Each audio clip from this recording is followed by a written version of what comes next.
important. I heard somebody say that the biggest problem in communication in marriage is most of the time we don't listen to understand, we listen to reply. To see exactly. What are we going to That's say? We're it. not trying to That's understand exactly what it. he's trying to say. We're trying to figure out, okay, how am I going to exactly it. talk about what he just said? What's my comeback? Exactly. What's my comeback, right? Exactly. All right, Bill and Pam Farrell, love their teaching.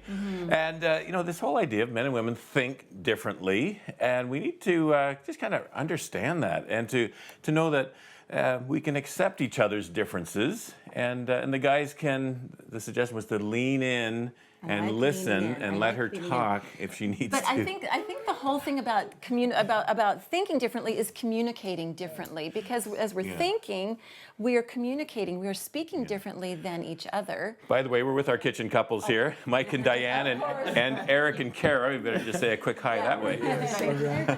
But we do marriage seminars across the country, and we find that with couples that we are talking with, communication issues are really high up there in the whole stress factor in marriages. And so really figuring out how we think differently and communicate differently is important. Yes, the number one, I think it's the number one, way for a successful marriage if you have the right communication. Prayers first. Absolutely. Communication is second, right? Because if you don't have that communication, then something's lost in the middle, Yeah. right? So you have to have that, communication. And that's something that I had to learn. This guy had to teach me because I was terrible. I would keep everything in, right? I was one of those people that, I just stuff it down and not say anything, and stuff it down and not say anything. And he'd be like, just talk to me.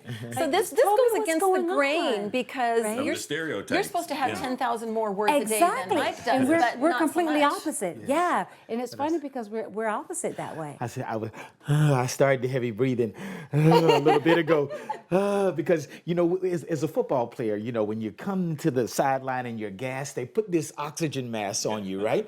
And that's what happened for me. Yeah. So we went to this Athletes in Action conference, and they had the marriage conference, and all of a sudden, right, they told us, we know that we think differently. It's not just that we think differently, it's how we think that is the key. Yeah. And when you put the time in to understand that, it's like oxygen.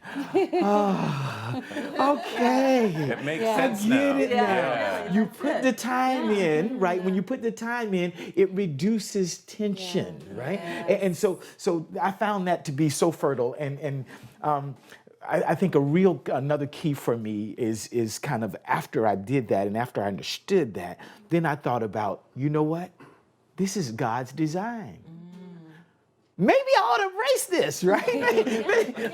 like God said that, like this is the way He tended to do this. So yes, let's embrace it. She's a good compliment to you. No question. She really is. Yeah, and it's funny because the people best always compliment say I that know. you guys are opposite. He's more like, the woman when it comes to certain things, and I'm more like the guy. But, we figured that out, and we've made it work. Yeah, exactly. That's the bottom line. Now, what about you guys? Do you Well, find... when we were watching that clip, we laughed because we could relate very well. Very well. Eric definitely thinks in the box and likes to only address one situation at True. a time. It's true. where That's the I way love- God intended situations to be handled. One step at a time. He only gave us 2 feet, so we can have one step at a time. Okay. Where I tend to just start at one point and go to the next Yep. and go to the next. And maybe Eric only wants to discuss this one topic, and I think it's him wanting to open up about all of these surrounding topics. For instance, like after a youth night, I would debrief with Kara and say what Your youth pastor, just That's for right, someone yeah. who Youth might not. pastor. We'd debrief with Kara and just say, so what did you think about this one section? So it would say like the time of worship. What did you think about that one time? Like how were the songs and everything? So Kara would take that as an opportunity. I'd be like, okay, let's talk about this. Let's talk about all she of would it. kind of allude to what I asked. She'd be like, oh, well, you actually had this song. Oh, I love this song. But then she'll bring up other things. Yeah, Just like, but then, there was some guys outside that you had to go talk to. And it was just like, oh, no, I just want to talk about the worship part right now. And then maybe I'll ask about that. But yeah. Yeah, and then So we definitely think differently, and we're still learning on how to communicate We are. effectively and efficiently. Yeah. So what Bill Farrell was saying, okay, understand that that's the way the wife's spaghetti mind works, because one thing connects to another, and just he says, just pack your bags and just go for the ride. Let her go, and just let her Enjoy talk. the You know, ride. some guys might be thinking, well, I don't want to feed the monster and just let it go. You know, The monster. well, no, okay, that's not a good analogy. Okay. Well, I said some guys might think that. Okay, so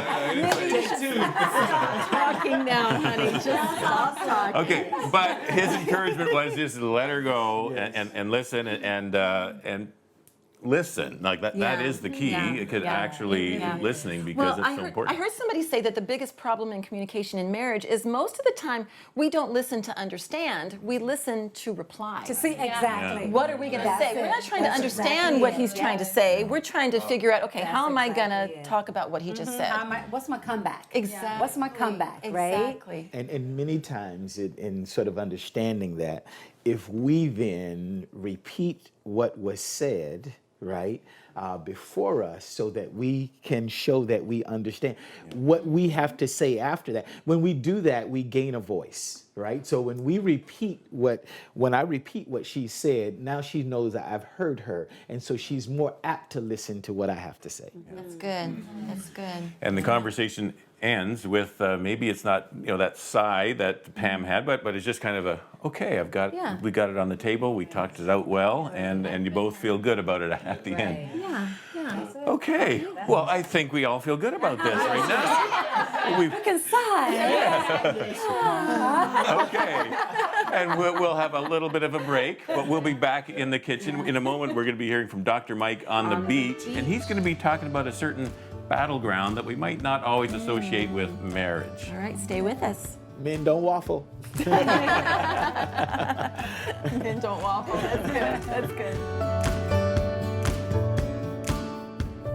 Our goal is to find the best, to look for the best. And when you look for the best, you'll find the best. When you look for the worst, you'll find the worst.